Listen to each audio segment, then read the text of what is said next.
ಬಂದಿದೆ ಆತ್ಮಶಾರ ಅನ್ನೋ ಪ್ರಯೋಗ. ಈಗೇನ್ ಮಾಡೋದು ಸ್ವಾಮಿ? ಹೆದರ್ಬೇಡಿ, ಪ್ರಯೋಗದ ಪರಿಣಾಮ ಪ್ರಥಮ ಹಂತದಲ್ಲೇ ಇದೆ. ಅದನ್ನ ತಡಿಬಹುದು.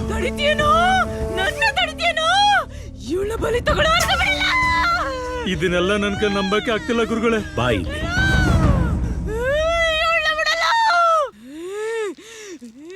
ಇದನ್ನ ಹಿಡ್ಕೋ ಸ್ವಾಮಿ. ಹಿಡ್ಕೋ. ಅಲ್ಲಿ ನೋಡು.